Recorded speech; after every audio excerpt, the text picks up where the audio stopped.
All right.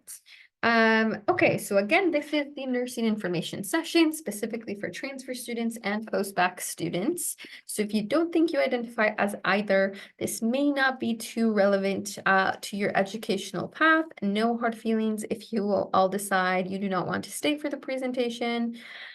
If you are a running start student who is interested in the 2-year program, a lot of this information we will be covering will be relevant to you, such as the prereqs, the materials you need to submit, but some of it may vary, such as timeline and the application, and it's going to vary just a little bit. So just keep that in mind. And if you do have questions about running start, my colleague can drop the running start information here in the chat in just a moment. So just keep an eye out for that. All right, we'll go ahead and hop right into our presentation. So the first thing we like to begin with is introducing our mission statement. We are a Jesuit institution and we are a mission-driven institution. So you can see at Seattle U, we are dedicated to educating the whole person, to professional formation, and to empowering leaders for a just and humane world. It's often a deciding factor to why students choose Seattle U. And it really is something that unifies faculty, staff, and students, overall. We really try to uphold this in all capacities throughout, a student's experience, a staff experience, etc. You'll see this mission statement, on the syllabus for every class. You'll hear this over and over again, just this idea of really living by this mission and kind of interpret it as you see fit, depending on the situation. So again, we really like to emphasize that this mission is really, again, kind of that foundation for that Jesuit education. Okay, a little bit about our campus. A few quick facts here. We were founded in 1891. We are one of 27 Jesuit colleges in the nation. And we have approximately 4,100 students, undergraduate students at the institution. That higher number is all encompassing of our graduate and law students. So we do have a grad school as well as a law school here on campus. So those additional kind of numbers, that higher number is all encompassing of that. But we are predominantly undergraduate serving institution. We have approximately 20 Division I NCAA programs. So again, if students are interested in getting involved with that, that's certainly there's certainly an opportunity to do so here at Seattle University.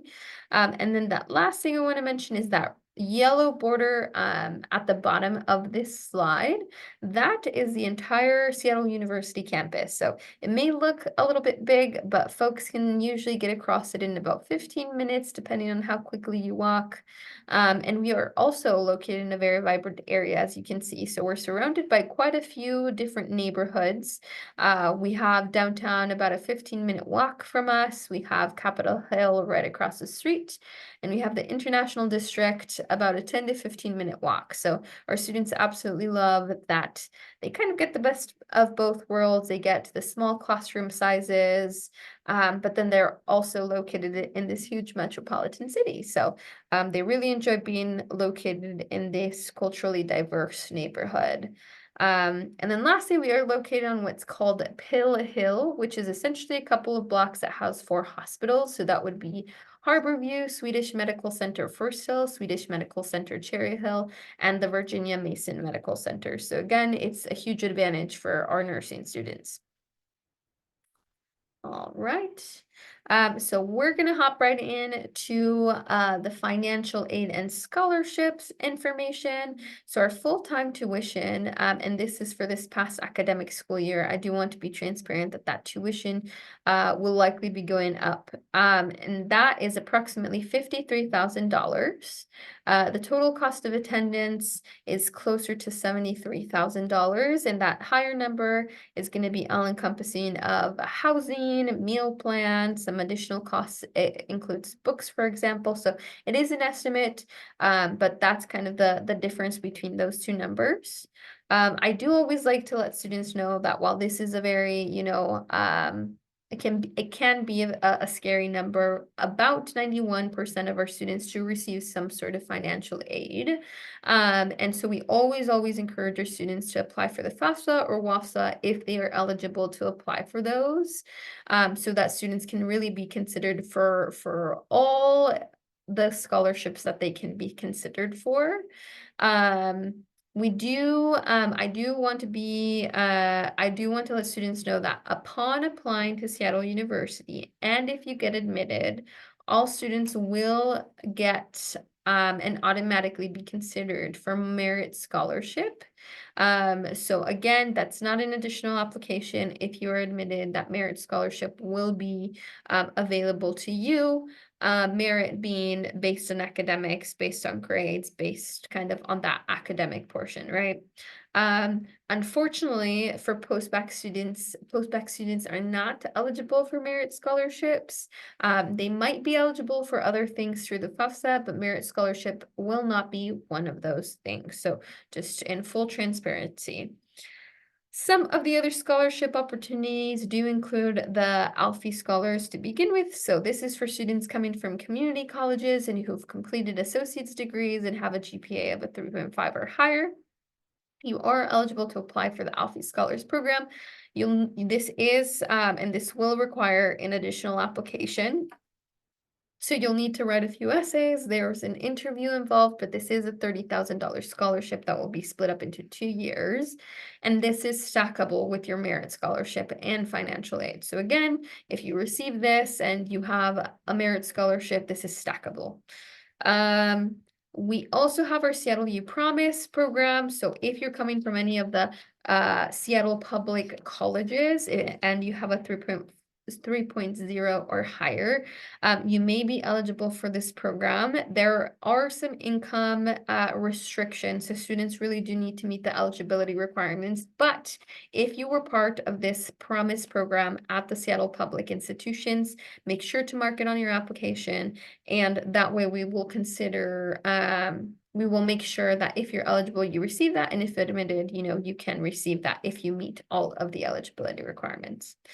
And then, of course, Phi Theta Kappa Scholarship is for community college students who were a member of Phi Theta Kappa at their community college, which is an honor society for community colleges. So there is a small scholarship for that.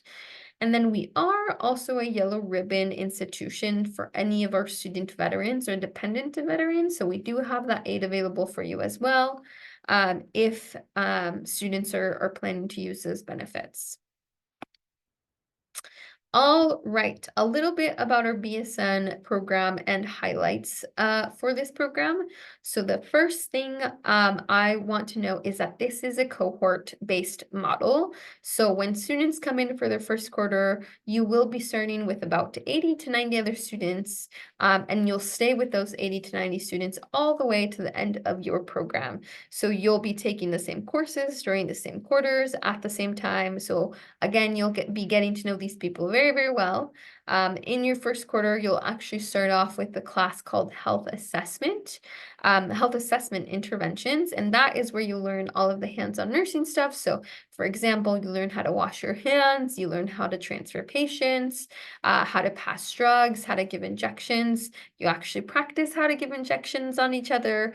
So again, you're going to be very close with all of your peers. And again, you'll spend approximately the next about 7 quarters together.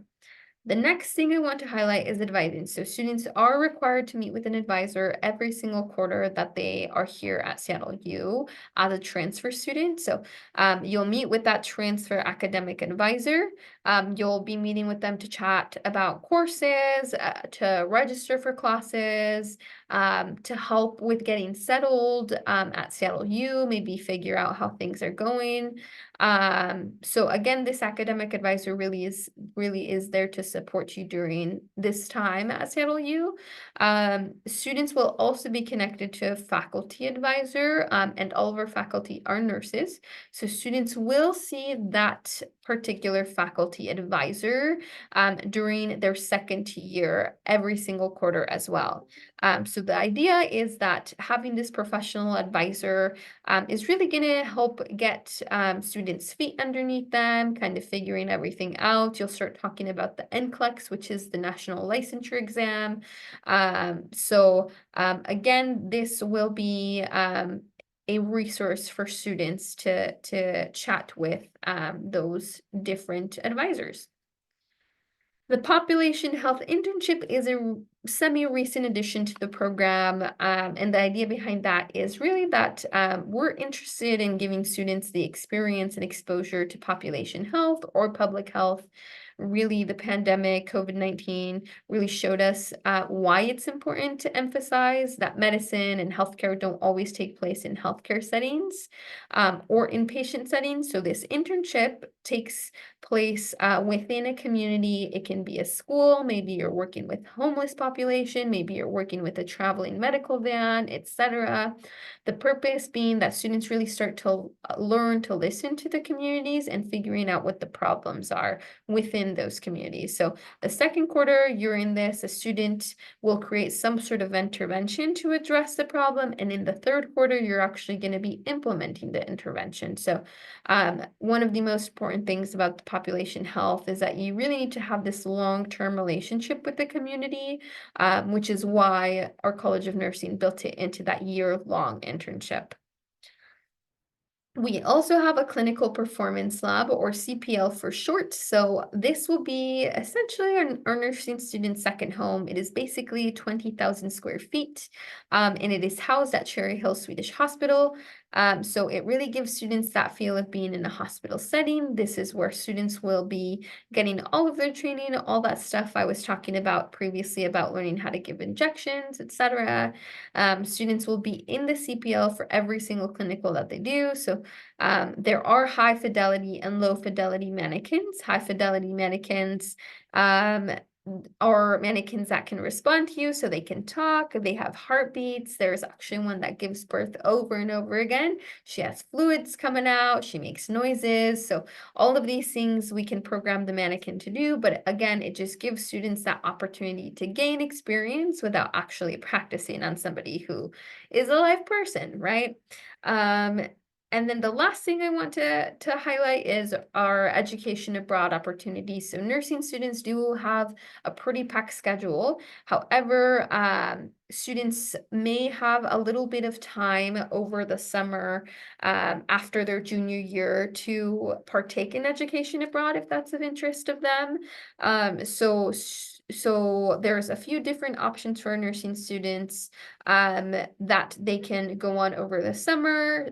It can resemble a little bit that population health internship. So essentially, you'll go to a different country, you'll kind of build that trust with the community and start figuring out solutions and implementing those solutions. So it'll look a little bit similarly to that population health internship, except with a different community abroad. So a little bit about that. Okay, we're gonna skip right into our application prerequisite requirements, folks. So like I mentioned, there's quite a few eligibility requirements, and we want to make sure that when you apply, you really have a good understanding of what everything we're gonna require from you all. So for our Seattle University transfer application, there's going to be a few things that we'll require. So we will have a prerequisite form that students will need to fill out. We have 10 prerequisites that we require students to have completed or in progress. And we will need students to identify whether they've completed them, whether these classes are in progress, whether they're hoping to satisfy these prerequisites with an exam. So we need a very clear plan of action for every single prerequisite. We also will have essay questions that students will need to respond to, as well as an activity log. The activity log is really an opportunity where students will be able to talk a little bit more about their experiences, whether direct or a little bit more indirect in the nursing field. Maybe it's translatable skills that relate to the nursing field. So I always encourage students to get creative with that activity log, as again, we're not necessarily looking for the direct experience, but more of those translatable experiences, as we know that skills can be learned through a variety of ways. And again, it's going to be really important for you all to make sure that that is filled out. We will require official transcripts from any college or university attended. We really want to emphasize that we will require transcripts by the deadline, which is December 1st. And we also will need updated transcripts if you're taking a class after the deadline. So a lot of our students have in-progress classes during the fall. And if you do have that, we will need transcripts and unofficial transcript as soon as those fall grades are posted. So that's really important to note. Lastly, the students will need to pay the $60 application fee. There are waivers available for students. If you have completed your associate's degree, for example, from either Washington, Oregon, California, or Arizona Community College, you can have that fee waived. There is a financial hardship waiver as well. So there's a few options that students can choose from if they need those waivers. Lastly, we will need official AP or CLEP exam scores to satisfy the prerequisites. So as I mentioned, there's some prerequisites that you can satisfy with test scores. We will need official test scores by that December 1st deadline as well. So that's super important.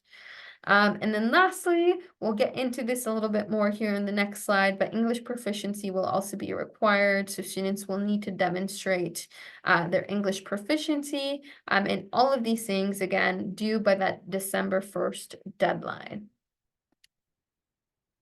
Okay, so a little emphasis on this official transcript, folks. We always get a lot of questions, and we always have a handful of students that don't submit official transcripts. So I do want to emphasize that it is best that you all request these official transcripts so that they get to us by that December 1st deadline.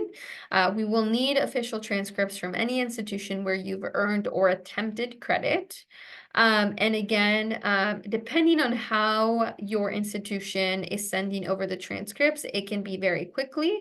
If it's electronic, it maybe takes 2 to 4 days to get to us, or if it's via snail mail, it can often take weeks, right? So I would be very mindful and start doing some research on how long it's going to take for your transcripts to get over, and order them sooner rather than later so that we have your application truly complete.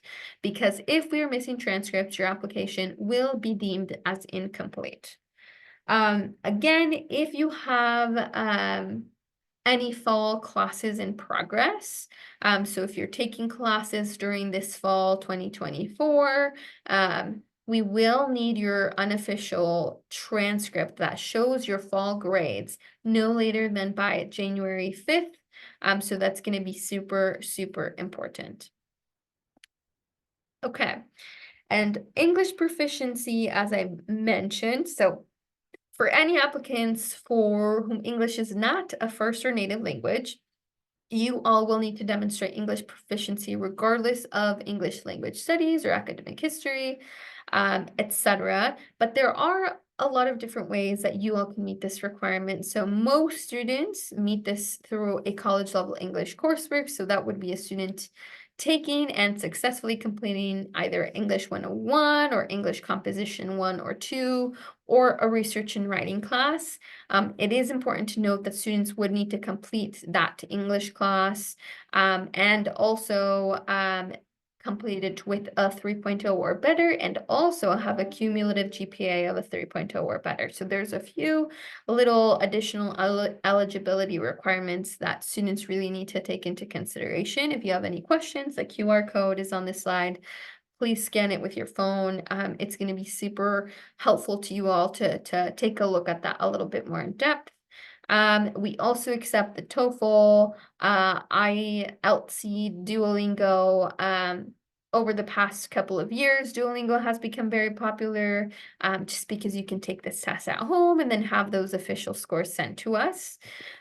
This can also be met with either ACT or SAT scores if students perhaps earned a bachelor's degree in the United States, or via high school transcripts. So again, there's a variety of different ways to satisfy this requirement. So please feel free to check out the website. If you have any questions, if you think this is going to apply to you, please go ahead and scan that QR code, and we're happy to, again, help answer those questions here during the Q&A part. So, all right, I will pass it off to Carrie for the prerequisite information. Thank you, Jennifer. That was great information. Now we're going to keep it going with our prerequisites. So there are 10 prerequisites for the BSN program. So you can see them listed here in the left column and the middle column. There are certain time frame requirements that these need to be completed within. So there are several courses, 6 courses that need to be completed within 5 years of your intended start term.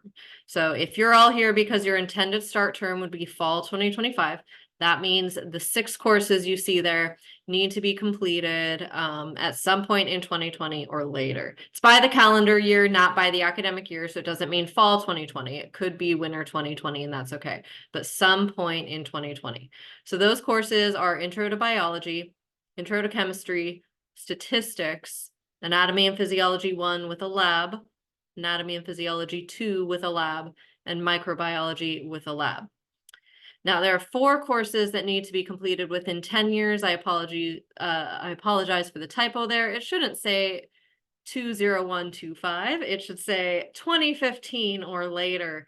So those courses need to be completed in 2015 or later. That's Intro to Psychology, Lifespan Psychology, Nutrition, and College Algebra for Business or Pre-Calculus or higher.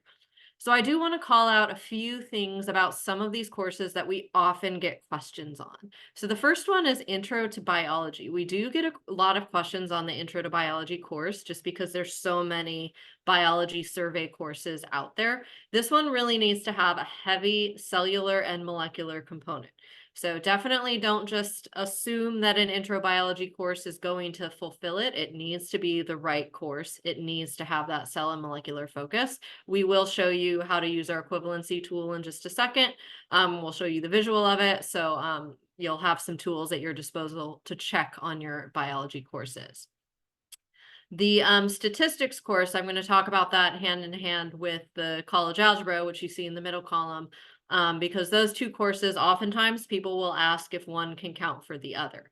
They cannot.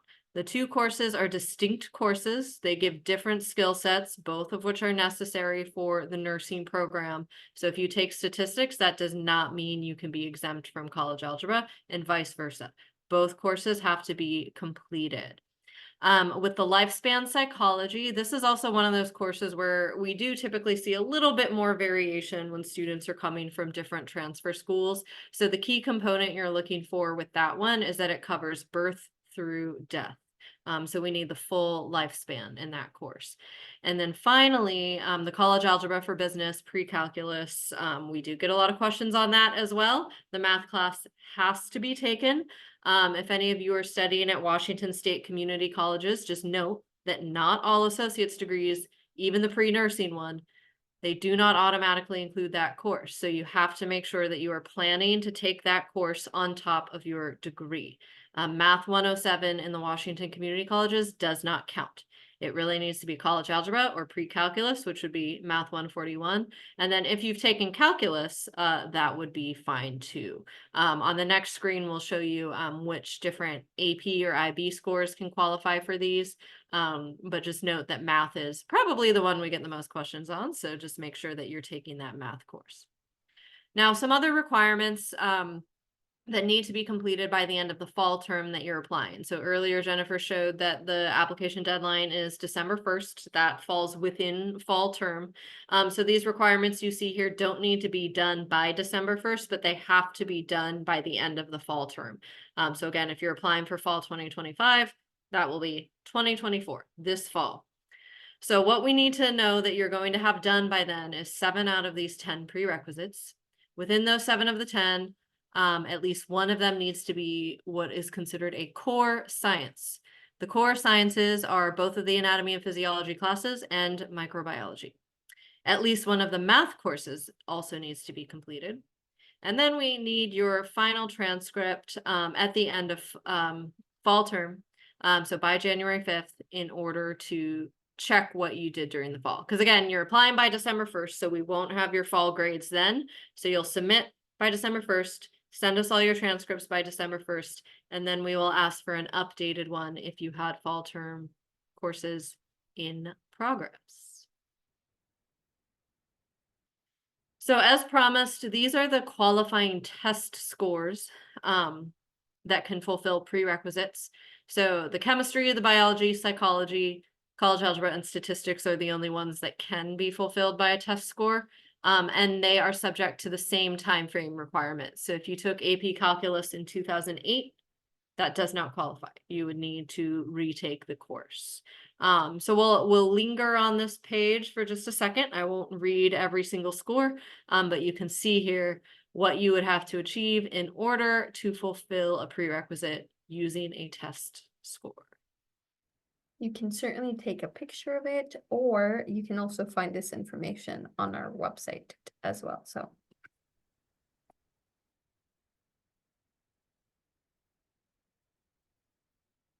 Okay, so here is the transfer equivalency guide. So this is where you'll want to go to check if your courses are equivalent. So this is what the landing page of the guide looks like. So that top QR code there will get you there. TES is the name of the guide. We call it TESS. So that's what that means. But once you're on this guide, you'll be able to go into that institution search bar and type the name of your college, and then you can search for different courses, again, to see if they're equivalent. Now, one important thing to know is that the way this works is that we evaluate courses as we receive them. So for instance, a college like Seattle Central College, we have many transfer students from that college. There will be 20 pages of equivalent courses for Seattle Central College. Now, maybe a community college from Pennsylvania, where we might have had one transfer student in the past. We're not going to have every single course from that college evaluated. We're just going to have the courses from whatever previous students we've had. So if you look up your college, for instance, if you're at an out-of-state college, and we don't have a lot of courses, that's not necessarily a need to panic. It doesn't mean that none of the courses transfer, it just means we haven't seen them yet. So what we'd recommend doing is emailing transfer@seattleu.edu. And we will also have that email at the end as well. We recommend emailing us, and we can work with you on, looking up certain courses to our capacity that we're able. But if you don't see a course in this guide, it doesn't mean it won't count. It just means we haven't seen it yet. If you are at a Washington State Community College, chances are you're going to find your course. And we also have some guides on the website with different equivalencies from the colleges.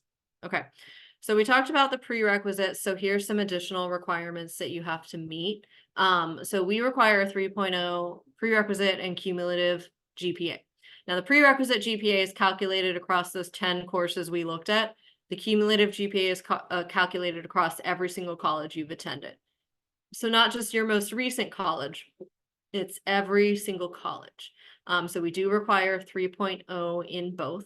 That being said, even though 3.0 is what we require, typically students who are admitted have higher than a 3.5 GPA in both of those areas.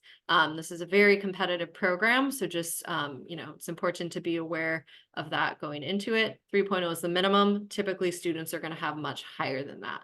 In order for a course to count as fulfilling a prerequisite, you need to earn a 2.0 or higher. A 2.0 is a C letter grade. So if there's any course that you got a C- or lower in, even if you took it, it does not mean that the prerequisite has been fulfilled, in which case you would have to repeat it. Which brings us to our repeat policy. We do have a repeat policy for the program, and that's that applicants are limited to 2 total repeated prerequisite courses. Now that can look 2 different ways. It can either be repeating the same course twice, so essentially taking a course 3 times, or repeating 2 different prerequisites 1 time. So maybe you had to retake statistics and you had to retake microbiology. That's 2 repeats. Maybe you had to take microbiology 3 times to pass it. That's 2 repeats. So once you go beyond that, then that's exceeding our repeat policy. And that's something that we do take into account in our holistic review of applications. Now, we also require one of these things. So either transferable associate's degree, a prior bachelor's degree, or the equivalent of 90 quarter credits, which is also 60 semester credits. And I should say transferable credits, not just credits.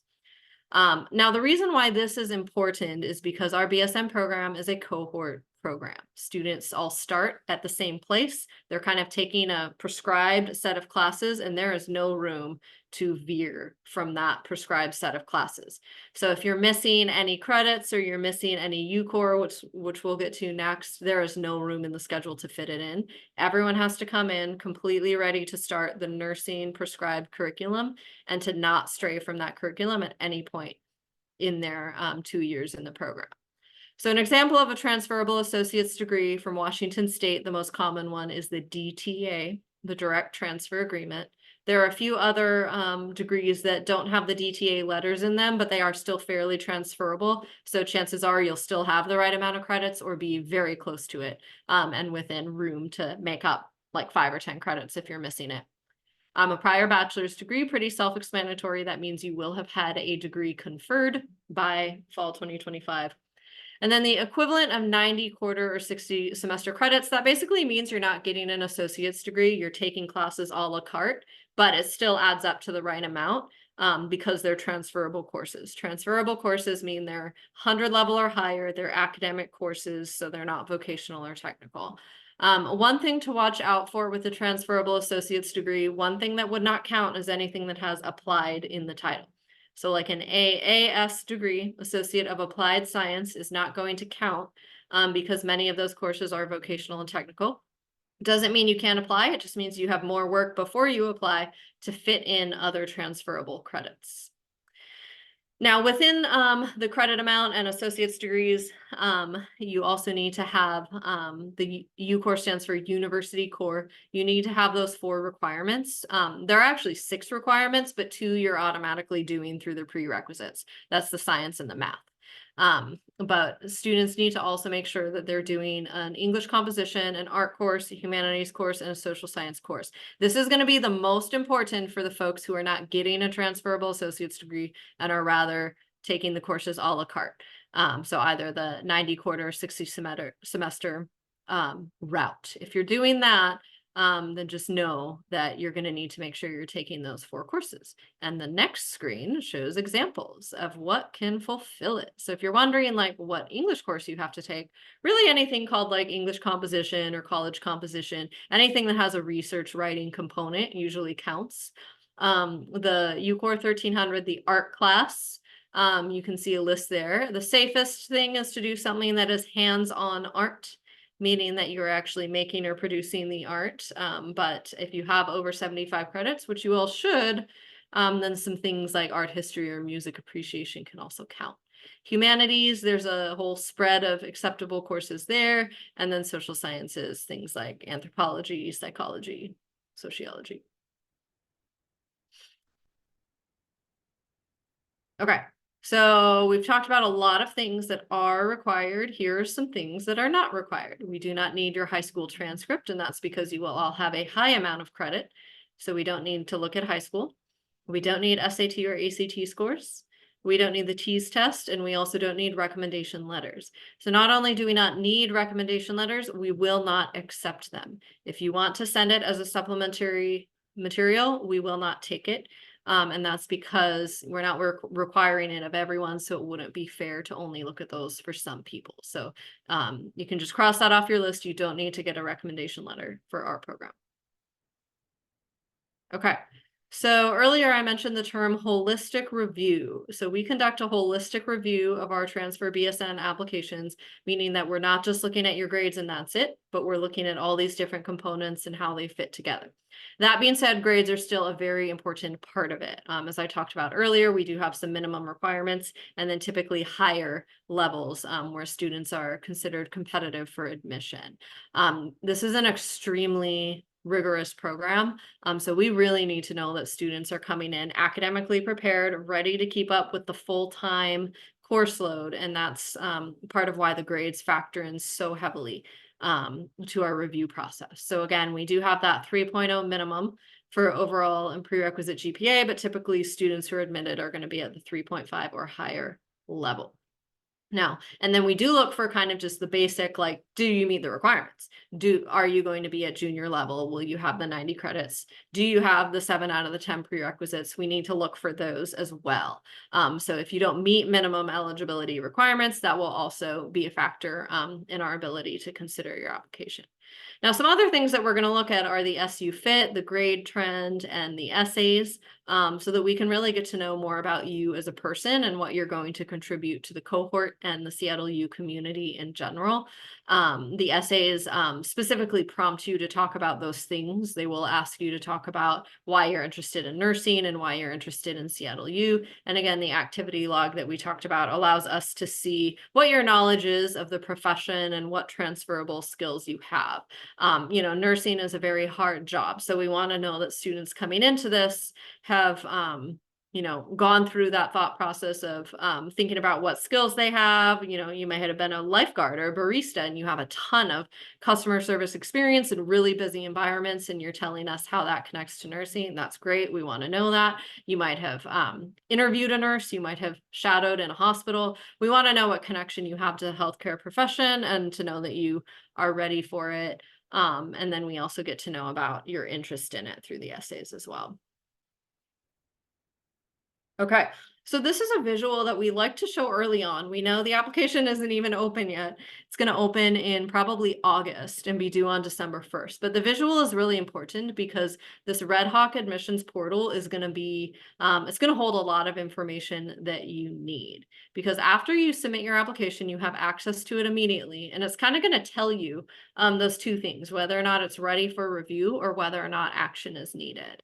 If action is needed, you definitely need to take that action if you want to remain under consideration. So that could be things like maybe we need to ask you a question about your courses. Maybe you need to send us your updated transcript. It could be a variety of things, but it's just very important that you check the portal, you see what actions we're requesting of you, and that you also check your email. And that's the email of record. So if you let's say you might be emailing us questions at like Burkus K at Seattle U, but then you submit your application at Carrie B at Seattle U, we're going to email you at your application email. So you have to make sure you're checking the email that you're using to submit the application, because that's where we're going to contact you. That's going to be our primary way of getting in touch with you. So just make sure you're checking your email and your portal. And there is our email address. So we definitely encourage you to reach out to us at transfer@seattleu.edu. You'll get a response from somebody on our transfer admissions team who can help you throughout this process. Again, the application is not open yet. It will open probably in August. It will be due on December 1st. So it's great that you're getting an early start. If you have any questions as you prepare for the application opening in August, just reach out to us there.